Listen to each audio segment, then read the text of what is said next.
Hello, everyone. Welcome back to Vitamin Lead, your healthy dose of leadership. I am so excited to have today Oscar Trimboli here on the podcast with me. Oscar, thank you for being a part of this with us. TJ, I'm really looking forward to the questions your team's put together for me, your questions. And I really appreciate the shout out on last week's podcast episode. I was like, I want to listen to this guy. Such a generous, enthusiastic signal of what's to come today when we talk about deep listening. Well, thank you so much. We've given a little bit of your background, but would you just take a minute to just share a little bit about your experience and your mission? Yeah, I'm on a quest. I'd prefer it to a mission because mission implies something different for me, but I'm on a quest to create 100 million deep listeners in the world. And over the 35-year corporate career, many people commented to me on how I listened. Could they teach me? Could I teach them how to listen like me? And often I'd just kind of brush it off. And I didn't realize till maybe 6, 7, 8 years ago when Tracy, one of the vice presidents at Microsoft, took me aside at the end of a very complex three-way video conference negotiation between Sydney, Singapore, and Seattle, our head office, our regional office, and our Australian-based head office. She took me aside at the end and said, Oscar, we need to talk. It's a bit like when your wife says that, TJ.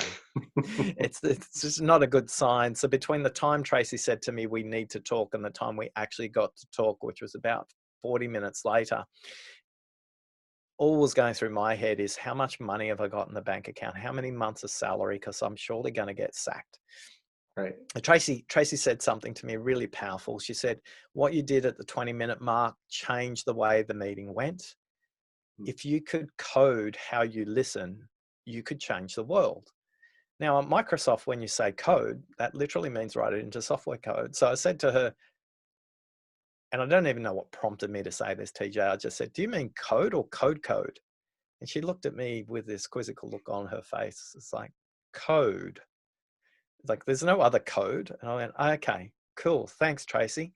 Anything else? She goes, well, you're 8 weeks out. You're going to have to cascade these budgets down to the field sales organization all around the states of Australia. Bring your best listening self to that conversation because they're going to be tough too. So our chief operating officer and CFO were in that meeting 8 weeks later, and Brian, the CFO, came to me after the meeting. He said, for the next year, can you teach me how you listen?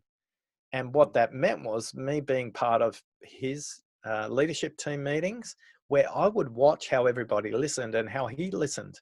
And I started to try and code it. Now I was far from coding it in software. And that was it. I left it. And it wasn't until a later time, much later time, maybe 2.5 years later, where somebody challenged me to go, stop talking about it, get out there and do it. Leave Microsoft and go and on this quest to create 100 million deep listeners in the world. So that's kind of how it's all come about, TJ. That's an exciting leap you took, and from that leap, you've done research. You've just written a book, Deep Listening. What can you tell us a little bit about what is deep listening? Yeah, most of us see in color, but we listen in black and white. Deep listening is about listening at 5 levels of listening. Most people think listening is about you making sense of what the speaker says. Deep listening is to help the speaker make sense of what they think. It's not for the listener to make sense of what they think. In the 1980s and 1990s, there was an amazing movement around the world called the active listening movement, and they did a great job to promote listening. But they talk about listening really at listening to the content and a bit of listening to the context. The bit they miss is listening to yourself, the foundational level of listening. And then listening for what's unsaid. I know it sounds like you're talking to Yoda when somebody says, listen to the unsaid. But that's where the gold is in the conversation. And then ultimately listening for what does this mean for the person you're talking to in the moment. So that's 5 levels of listening, as opposed to typically most listening literature will teach 1 or 2 of those levels. So we want to start to make an impact beyond words rather than just making an impact with what we're hearing. Yeah, and so you talked about listening to the pauses and understanding kind of what's not being said by the person. Can you talk a little bit more about that, like understanding the unsaid? Because I would imagine it's kind of easy to maybe make some prejudgments on what's not being said. How can we be a better listener and unpack that with the person that we're listening to? Yeah, and listening at level 4 is kind of like, if you follow martial arts, it's like a black belt move. It's first dan black belt. For a lot of us, we need to get in the dojo and practice white belt. We need to practice no distractions. We need to practice breathing. We need to practice just hydrating our brain and drinking water. 86% of us, TJ, what gets in the way of us being deep listeners isn't that we're not listening to what's unsaid. It's that we're listening to the radio station we've made up in our own mind. Before we Hmm. even arrive at the conversation, we're thinking about the last meeting, the next meeting, what we need to do for lunch, what we need to do for the weekend, or a whole bunch of filters that we bring to the conversation. Oh, TJ, I've got to talk to him again. He's always bouncing off the walls. He's so enthusiastic, but I'm not sure if he's really in the conversation at the level of detail we need to. And all those filters block us from listening to what's unsaid. Thinking about your question, TJ, here's a couple of simple numbers that my wife always jokes with me that I want engraved on my tombstone.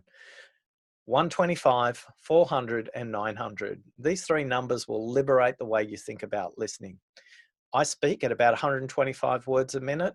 If you're auctioning cattle at a cattle yard, you're speaking at about 200 words a minute as you're selling the cattle and going at the speed. And we can all understand what I'm saying right now because we can comprehend all the way up to about 350, 400 words per minute.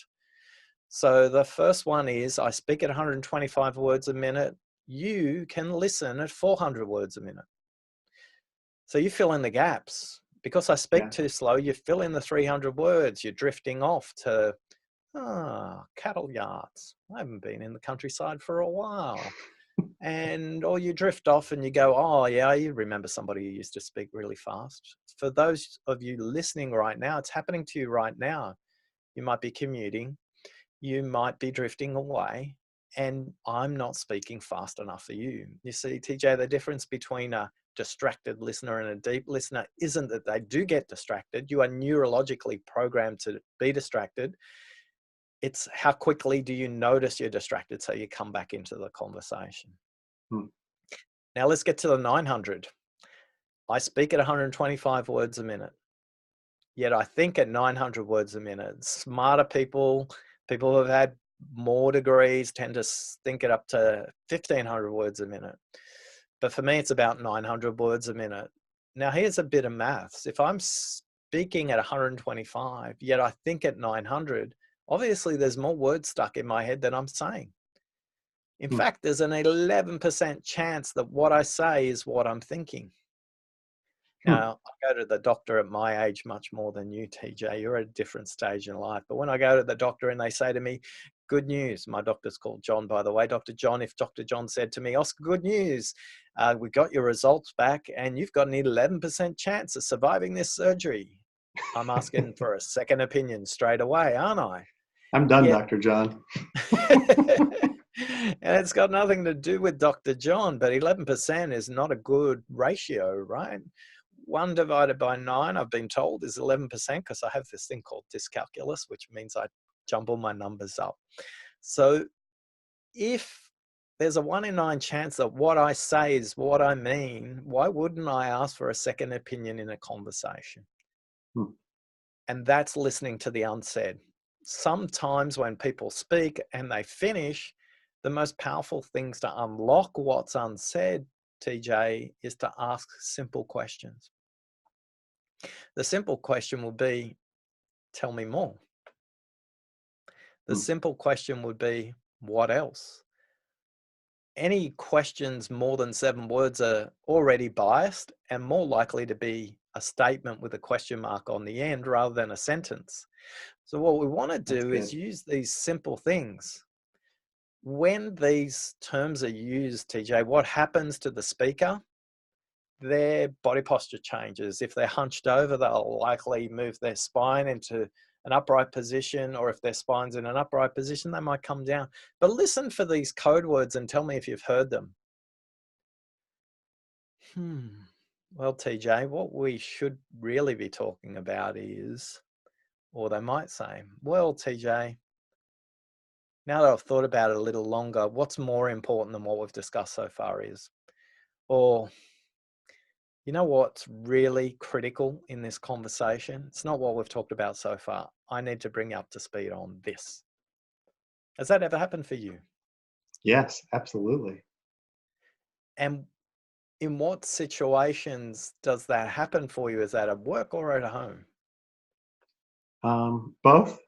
Mm. I think sometimes, as you're talking about it, sometimes I speed so quickly through my days, uh, and I think personally sometimes I feel like I can't pinpoint even what I'm thinking or feeling sometimes, and so it really helps to stop and investigate with a friend or a colleague. Mm. So for a lot of us, the simplest thing we can do is just spend a little bit more time listening to what's unsaid. But there's a huge barrier in the way. In the West, we have this awkward relationship with silence. See, to me, silence is so productive. Silence is so powerful. Silence gets to the heart of the matter much quicker. But we use terms in the West, at least, like deafening silence, pregnant pause, awkward silence. In the East, silence is a sign of wisdom, authority, knowledge. And yet, most of us don't treat silence like it's another word. Hmm. Listen to the beginning of silence, listen to the middle of silence, and listen to the end of silence. And by the time you've done that, the speaker will continue their conversation. They haven't finished. The most powerful question you can offer to somebody to get out those other 800 words stuck in their head, TJ, is often silence. And they'll do their own thinking for themselves. Is that for people like me that feel awkward in silence, that I feel like I have to fill it somehow? Or is that just a natural human tendency to want to share that when the silence comes? Uh, Silence isn't universal. So think of your best, longest term and most trusted friend. You can have conversations with them where silence is present, and I venture to say it's not awkward for you. It's not That's true. something like, yeah. So listening and silence is situational and relational. We listen differently to our parents than we would to a principal, to a policeman. We listen differently to an accountant, to a doctor, to a student. So we just need to be conscious of, we don't actually have an awkward relationship with silence. We just have an awkward relationship with silence in this moment, in this context, in this conversation. And for a lot of us, we feel it before we know it. It's more in our heart and our gut feel first before it moves to our head. Hmm. So silence, when you get comfortable with it, I would just simply say, notice your breathing. And then just take 3 deep breaths, and you'll move into a lovely relationship with silence. And these things can be productive and unproductive too, don't get me wrong. Using silence in some situations can create unnecessary tension and turmoil in a conversation too. Hmm. There's a beautiful book called The Big Magic. Liz Gilbert, who wrote many award-winning books like Eat, Pray, Love, made into a movie by Julia Roberts. How cool would it be if the book you wrote, Julia Roberts plays you? That must be amazing. Anyway, Liz always plays this game with fear. You know, she's a writer, and fear stops writers getting fully expressed.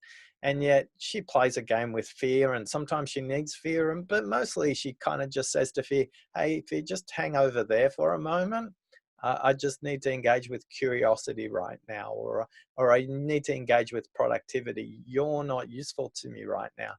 Hmm. But as she says, too many people draw fear in so close that it overwhelms us. And it's true with silence as well. So be comfortable, be playful with the paradox that silence provides for us, I guess is what I'd say.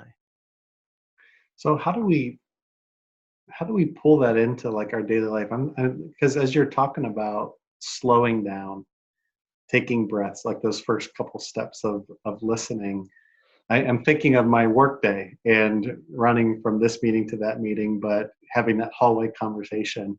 How can I be intentional in that hallway conversation? I know you've already said take a couple deep breaths. Are there other kind of like tips or tricks to like really start to focus my mind, even as I'm talking to that person in between the next meetings? Mm. I like the question. It's a question I get asked regularly by people who are moving from meeting to meeting, and it's hard. I'll explain how I move from meeting to meeting with clients, and there's a couple of tips in there, but then I'll talk about going from meeting room to meeting room. See, for me, as I move from meeting to meeting, I have to move from building to building or from city to city. So I have an opportunity when I do that. There's a bit of a pause for me. The minute I cross the lobby of the building, that's a signal for me to switch my phone off, put it in my bag. I know that sounds crazy talk. Switch your phone off, but you'll be surprised what opens up in the world around you. Between the time I switch my phone off and the time I get to reception, I might go up in an elevator, in a lift. I just practice 3 deep breaths, 10 seconds on each breath, and I'm not going into a yoga pose or anything like that. It's just in through your nose, down the back of your throat, all the way down to your bottom of your lungs, and then exhale through your mouth. Now, TJ, about 4 weeks ago, I went to a 46th floor of a building and my ear actually popped halfway up the elevator. So that completely threw me off. So what I did in that moment, as I got out of the lift, reception was left, I turned right, found the restrooms, and just spent a moment in there, collected my thoughts with 3 deep breaths, and then I came to reception, introduced myself. They offered me refreshments. I said, look, it'd be great to have a glass of water, possibly a jug if there's other people other than the host are going to be present at the meeting. So 3 simple things you can do straight away. Switch off your cell phone or any other mobile device. Now, if that's crazy talk for you, switch it into airplane mode. If it's still crazy talk for you, switch it into silent mode. If that's still crazy talk for you, switch your notifications on your apps off. If that's still crazy talk for you, switch your phone into gray mode. It can be incredibly distracting. Modern laptops and iPads, all of those things allow you to move into flight mode as well, switching off the things that vibrate and bing and do all that for you. If I can tell you this, Peter came from Seattle to Sydney on effectively a 24-hour flight. When I was at Microsoft, I was hosting 20 people who are local CEOs of technology businesses in Australia. And Peter came into the room after a 24-hour flight, sat down, I introduced him, and in that moment he stood up. Peter stood up and he says, look, I'm really sorry. The most important thing I can give you right now is my attention. Took his cell phone out of his pocket, put it in his bag, which was in the corner, and came to the room, paused, and what do you think happened next, TJ? Take a deep breath and listen. What happened next will stay with me for the rest of my life. 17 of the 20 other people took their cell phone out of Wow. their pockets and went and put it in their bags. Now, there are Wow. 3 people who were completely addicted, and maybe they switched it to silent mode. So always remember what he was role modeling as a leader, the Hmm. group followed. I remembered that 17 out of 20 did it, 3 didn't. That's okay. Now, he left the meeting after 45 minutes, and I debriefed with the team, that group of CEOs, for the next half an hour. And they all commented on the quality of the conversation. They all commented on the fact that they didn't spend a lot of time talking about technology. And they all attributed it not to the fact that cell phones were off, the fact that the leader had role modeled that to the room. Now, I know there's been a ripple effect for what Peter did. In fact, there's a group called the Peter Club. These groups, still 7 years down the track, are meeting about every 6 months. And they've all moved on into different roles. Some of them 6 get together. The biggest they've ever had was 12 together. And they just talk about how to have quality conversations.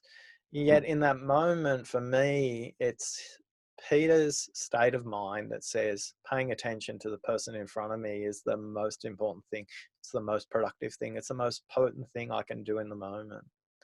So TJ, back to you as you walk from meeting room to meeting room.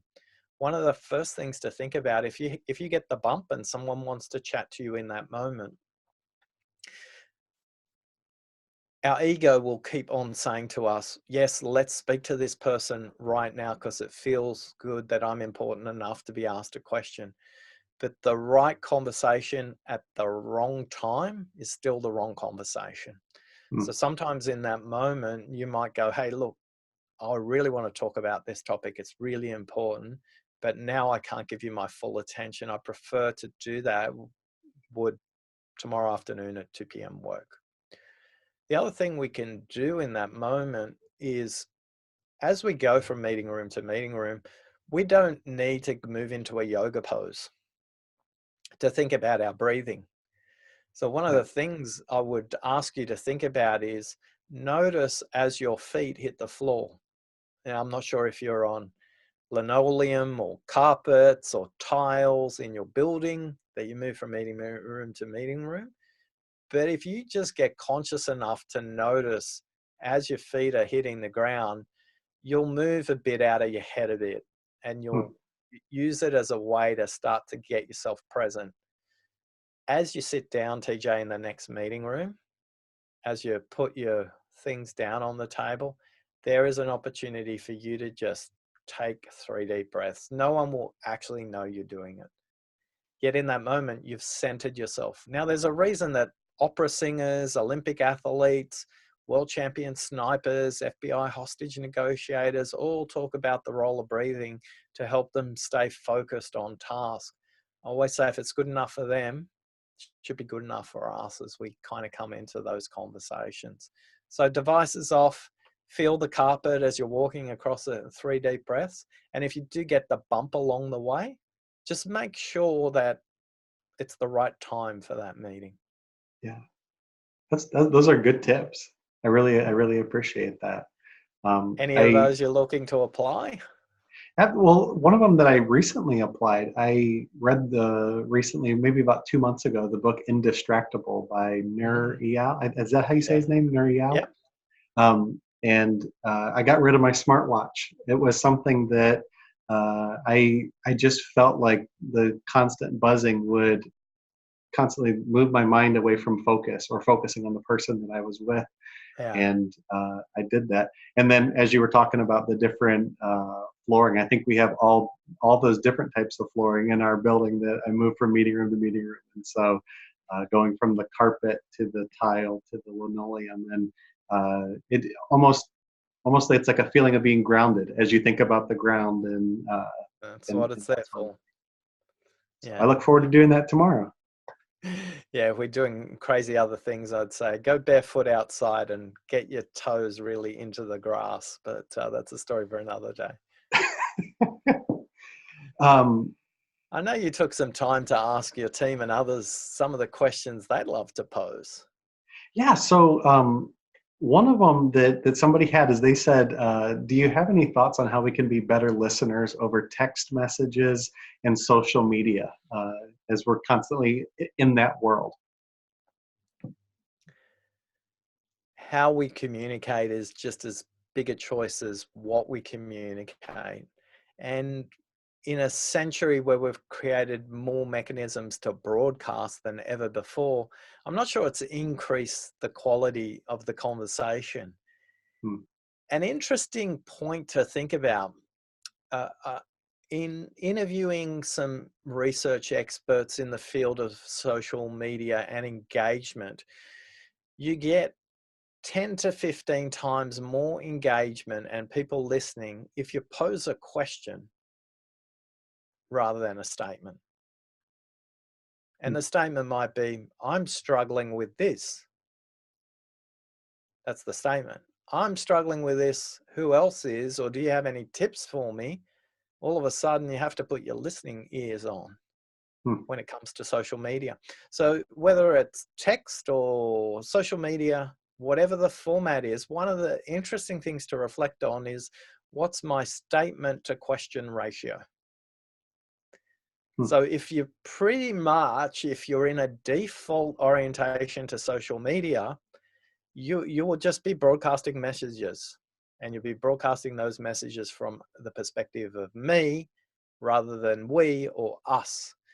Hmm. So the other noticing for you to do is when you're in the social media context, is what you're talking about fiercely from your perspective? Is it fiercely from a group perspective, or is it fiercely from a more extended universal perspective? It might be a geography, it might be an economy, it might be a country, it might be a culture, it might be a larger group of people. So first and foremost, ask yourself the question, is this the highest quality conversation I could be having on this topic? Are there other mediums to do it on? And if the answer is no, think about your questions to statement ratios, because questions will both help you listen as well as them. That's really good. Uh, yeah. So yeah, because it goes from me to we when you ask the questions. I really like that. That's Yeah. a very beneficial statement there. Mm. So another one of the questions was, in our current political climate, it seems like people are just on such polar opposites. How can deep listening help us to work on the gridlock that often accompanies these conversations? Mm. So we think about that metaphor of me, we, and us. Listening is the willingness to have your mind changed. Now Yes. let that sink in a bit. Listening is the willingness to have your mind changed. For about, I want to say about 2.5 years ago, TJ, I heard that quote. Listening is the willingness to have your mind changed. And in that moment, I made a choice. I chose to listen to one podcast, one radio station, read one newspaper or website that I fiercely disagreed with every day for the next 30 days. And you know what happened? I failed miserably. I was arguing with everything I was hearing, everything I was reading. And then every day I'd written down on a little scratch card, willingness to have your mind changed. Then I started listening on the next week for, there's some things that are similar between us both. And then the next week, there are differences between us both, yet they're not irreconcilable differences. I can see how they have that perspective. And I think for a lot of us, we tend to listen to people who say what we think and what we like.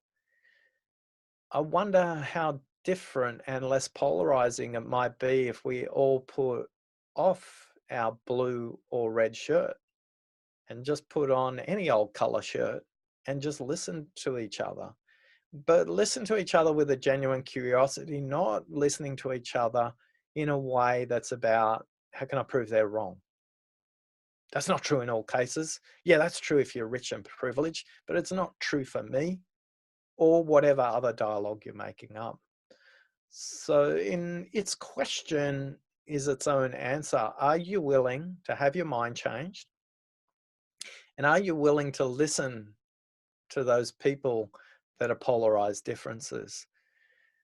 You know, when the founding fathers talked about your constitution, they said the reason that the United States would be undermined is from within, not from without. Hmm. And all of you in the US, the UK, or even here in Australia, we have much more in common than we have difference. But if all we look for is difference, that's all we'll find. So your challenge is listen with a willingness to have your mind change, and you will be surprised what happens when you listen carefully for 30 days with somebody you fiercely disagree with. I'm curious, TJ, as I was talking about someone you furiously disagreed with, how you'd go with that exercise.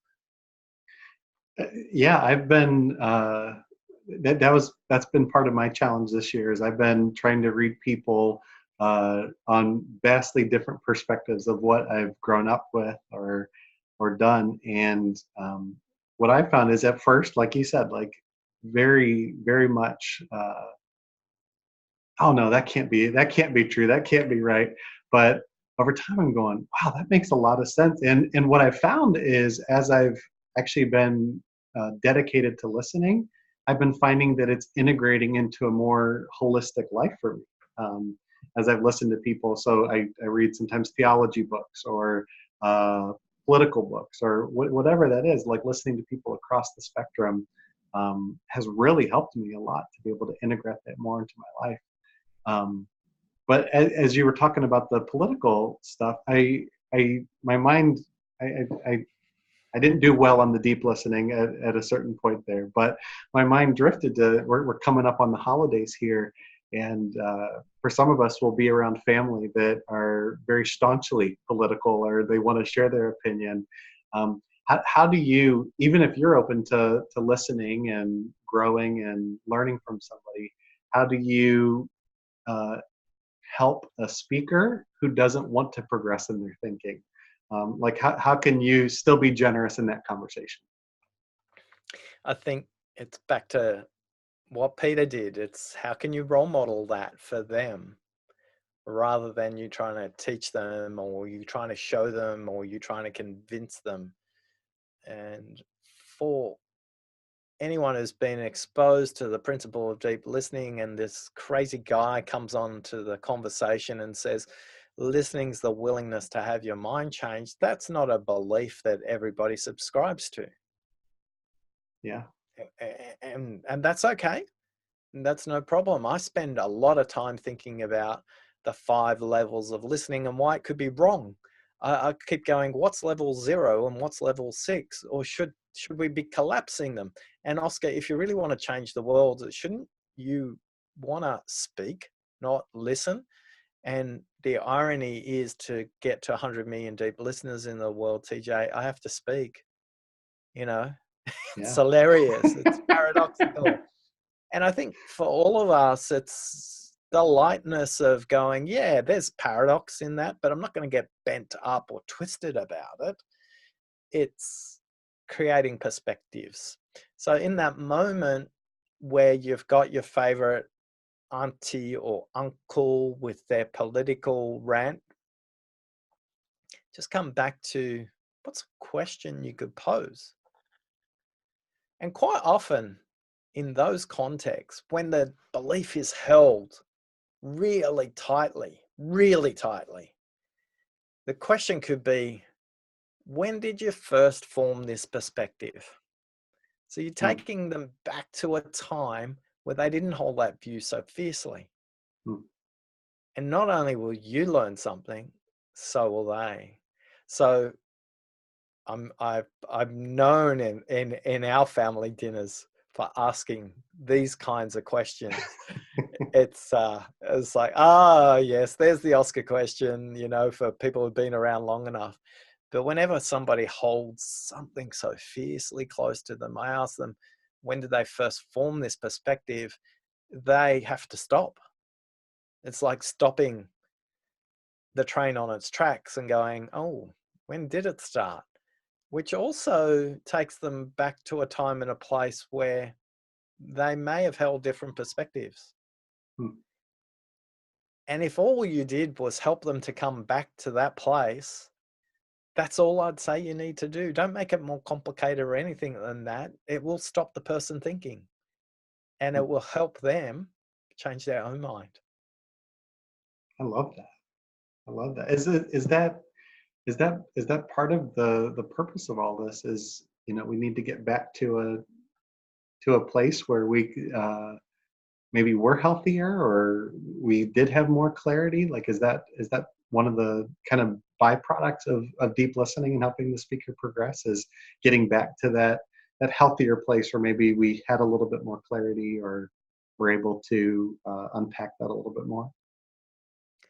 Yeah, I think we need to be careful. I mean, if you buy into the media narratives, media exists to create two opposing views to create compelling content that you want to listen in for.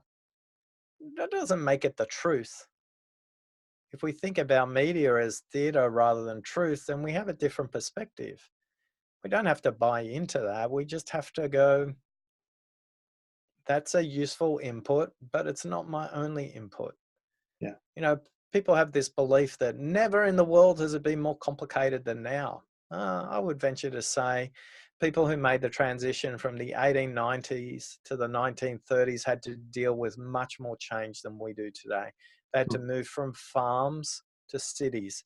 They never had electricity. Now they have electricity. There were no trains of any substance. They had trains. They didn't have automotive transportation. They didn't have intercontinental transportation. That was only available to royalty and extraordinarily rich people. That kind of change that that brought about from a societal point of view is much more significant than the internet. It's much more significant than the period of disruption we're dealing with right now. It's just most of us don't look back across history far enough to go, maybe that's not true across all time, or maybe it's not true across all situations. Now, I'm not saying I got the answer, far from it.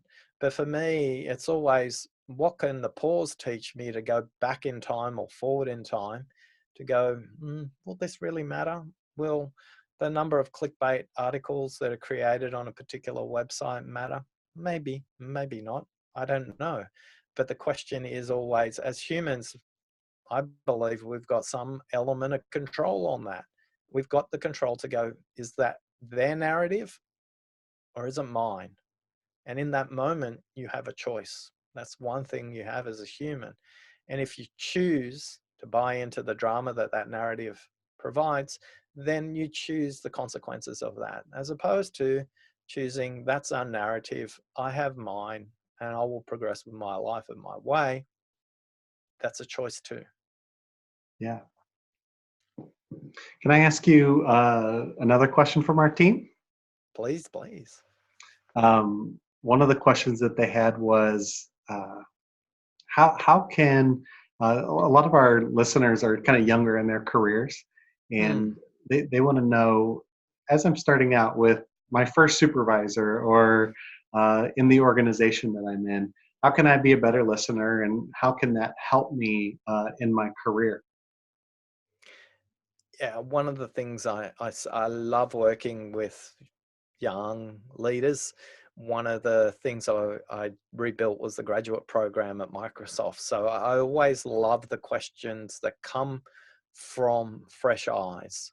So don't underestimate nor censor the kinds of questions you want to ask to your supervisor, particularly as it relates to things you might notice as patterns rather than one-off events. So you, as a fresh set of eyes, can role model listening so well to a supervisor who may be 2 decades, 3 decades, 4 decades, 5 decades into their career and don't have the perspective you enjoy. So one of the things is, what are some of the questions you can ask that may be uncomfortable for you? Hey, I've noticed we spend way too much time in meetings from my perspective. Can you help me understand how we set up a meeting frequency of weekly? When did that first start? That's a question you can ask. And the short version of that is, when did we start weekly meetings? So there's no judgment in that question to go, weekly meetings is wrong or right. And if they say, hey, what we did was we sat down with everyone in the team and the team decided they were weekly meetings, that's interesting. Or they could go, yeah, I decided about 7 years ago we're having weekly meetings. And just by asking that question, you're prompting them to think, well, should we have weekly meetings? Should we have meetings at all? Or should meetings be daily? Some organizations do daily, shorter 15-minute meetings. Some of them call them stand-up meetings. Some of them call them scrums. So We I call think them huddles at huddles, our yeah, place. that's Yeah. another way to do it. Yeah. So I think, again, don't underestimate the quality of a conversation you can create with fresh eyes, that useful curiosity that is not trying to undermine, why are we doing that? Why are we doing that? Why are we doing that? If it sounds like that, the message gets lost in how you're communicating it. But if you just display that curiosity, when we started, how did we decide these meetings? Or it could be something else altogether. So I think because you're younger isn't a reason to speak up. In fact, I would say it is the reason to speak up. We rebuilt the graduate program at Microsoft, where I interviewed every graduate in the previous 3 years, whether they were still at Microsoft or not. And that group built a program that got taken around the world to 26 different countries around the world, because we chose to ask the curious questions. Well, I didn't, I just encouraged them to, and we rebuilt that. So wherever you are in your life cycle in the workplace, the reality is you've always got valid questions to ask. Notice if the question is coming from me, we, or us. The more we-like questions you can ask, the more likely that's going to be productive, not only for your supervisor, but for your extended teams and their extended teams as well. I like that.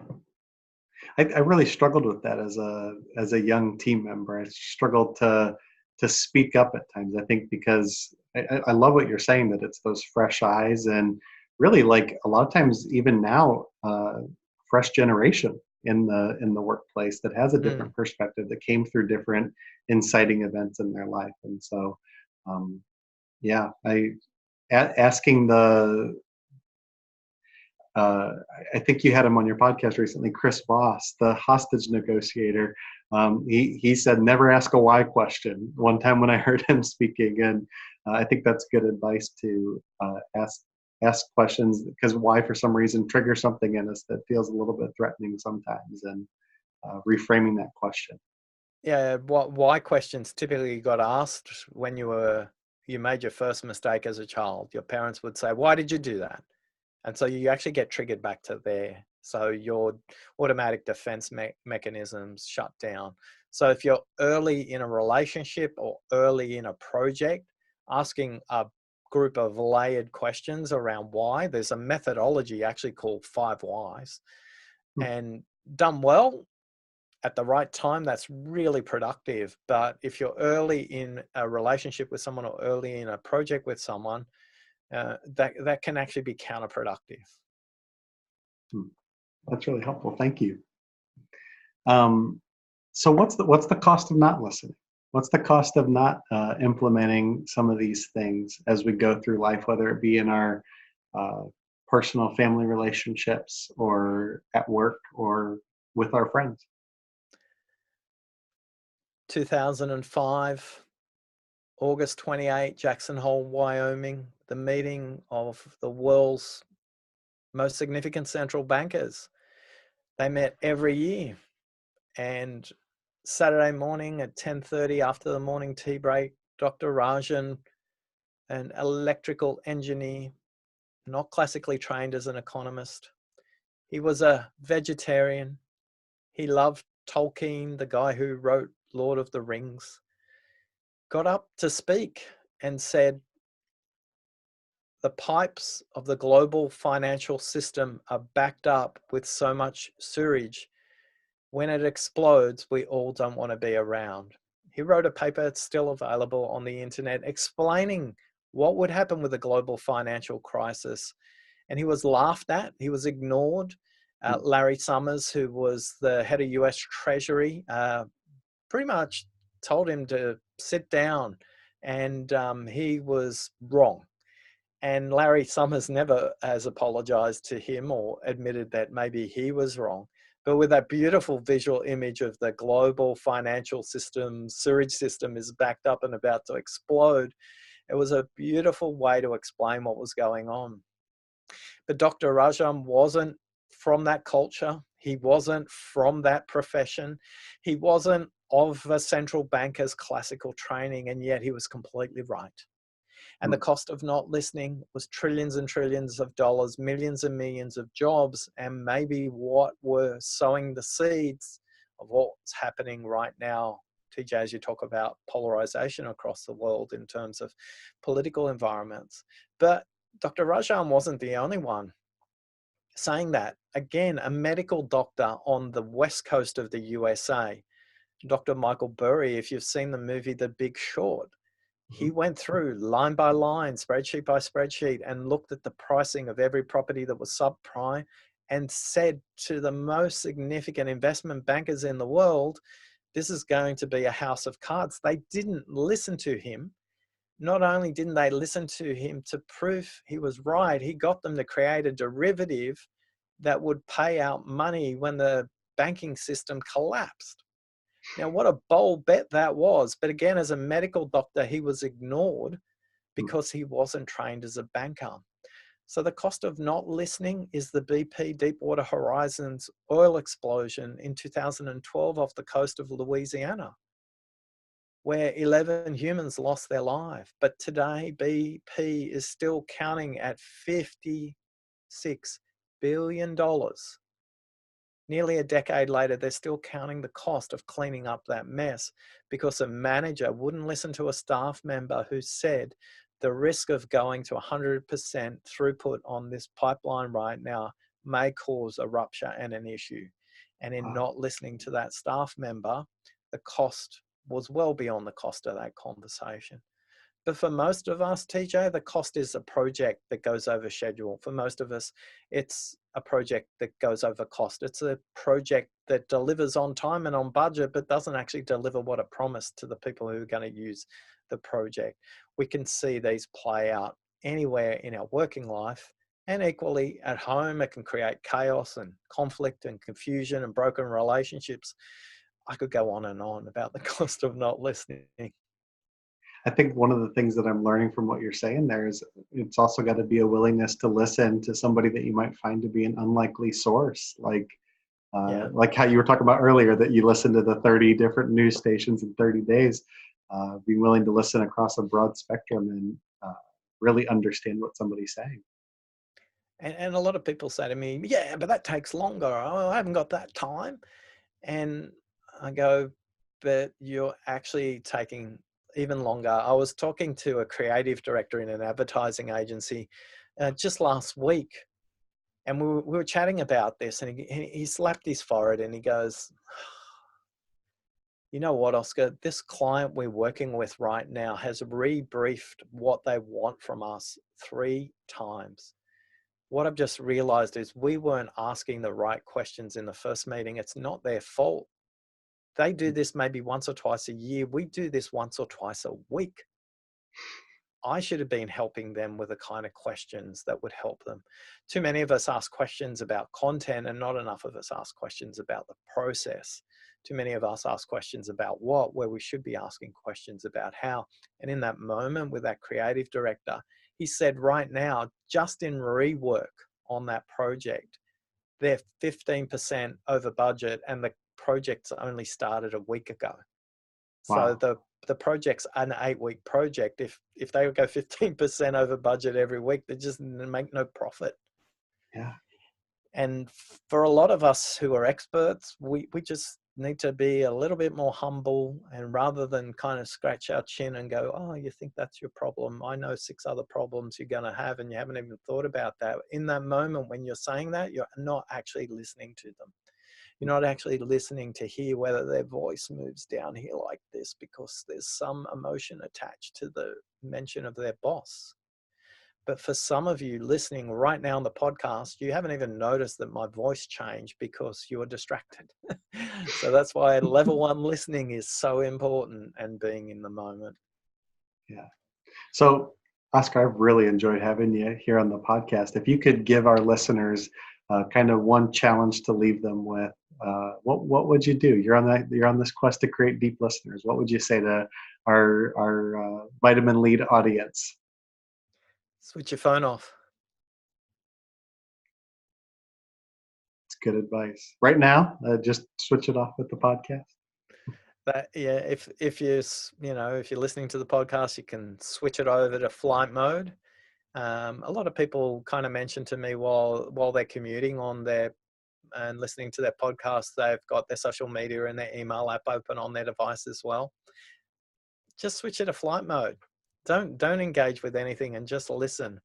Listen to the colors in my voice. Listen to the colors in TJ's question, the ones beyond black and white, the ones that are stretching you just a little bit further to remember as we come into the season of Thanksgiving and you get your favorite auntie or uncle ranting on about something they hold really strongly. Next week, as we come into Thanksgiving, why don't you just ask them, when did you form that view? And that would be the greatest gift for you, for them, and for me. That's wonderful. Well, thank you, Oscar. I so appreciate your time and the wisdom that you've shared, the talking that you've done to teach us how to be better listeners. Thank you for that. Well, you've given me the greatest gift of all, TJ. You've listened to what I've said, and you've given me your complete attention, which is great to see when we're on video. If you'd like a doorway into deep listening, the book, the jigsaw puzzle, the playing cards, the assessment tool to figure out which one of the 4 villains of listening you are and what to do about it, just go to listeningmyths.com. That's listeningmyths.com, and that'll be your gateway to a great group of listening resources that is packed full of questions you can ask yourself. I love it. Yes, go check that out. I've read the book. The book is tremendous, and those resources. I haven't checked those out yet, but I will check those out after we're finished here. Thank you. TJ, thanks for listening. Have a great day.